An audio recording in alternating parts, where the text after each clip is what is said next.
Okay, so this is the follow-up to Dave's Honda two-piece aftermarket shaft that was vibrating since it came out of the box as new.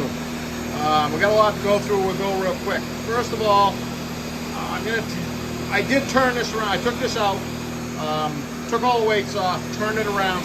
And I contacted Dave, and I was correct. This was the axle. This is the transmission end, and down there's the axle end. I take back what I said about the one end not knowing it was hooked to the other end, and I'll explain that. Tuned this up extensively. As I was tuning on it, it became obvious. I could clearly see how and why the production doing air quotes balancing, they have a time limit, I imagine. I don't know, like boom, here you balance. Here's some more weight, boom, boom, boom.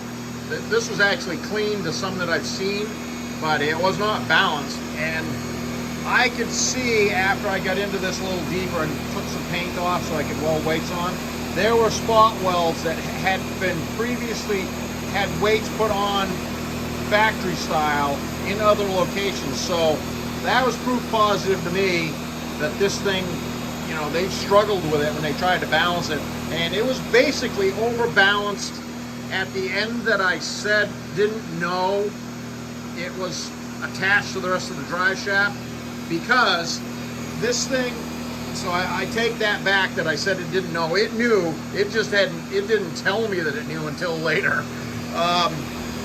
What's going on with this is there's force imbalance, is both ends going up and down together, basically. And then there's couple imbalance, so it's like, think about rocking horse, or both ends of a drive shaft going the same direction at the same time. This is almost textbook couple imbalance. Make an adjustment here, it puts a whiplash action into this, and it magnifies it down there a crazy amount. There's a bunch of dynamics that makes that all happen, but trust me, it happens. And I can see why in the the production balance thing, they just eventually said, screw it, welded some weights on it, put it in a box. I firmly believe that. The construction of this thing is excellent. I know who makes it. I'm not naming names, and I'm not really calling them out, but I can see how this could happen. Because this was an adult portion to get this thing figured out and straightened out. But I'm stubborn, and ask around, I'm stubborn. So she's tuned up now. That is about 2,700. Zero at the transmission. Nobody home. Zero at the center bearing. And there's no smoke and mirrors here, folks. Pendulum style machine, as you can see, that returns to zero.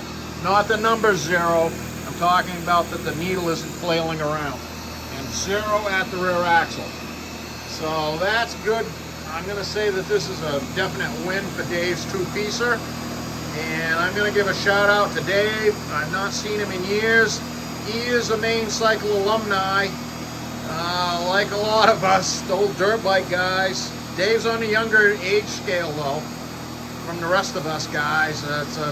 Main Cycle still goes in Auburn, Maine. Go see Jimmy Myrick.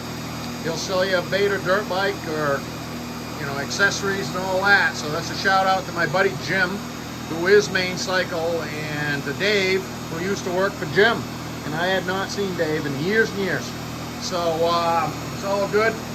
And there's a lot of us guys all hang together still. And so Dave's now back in the club, I guess. So I get this paint on and we'll move on to the next one, which is also a staked in U-joint repair that he has as well.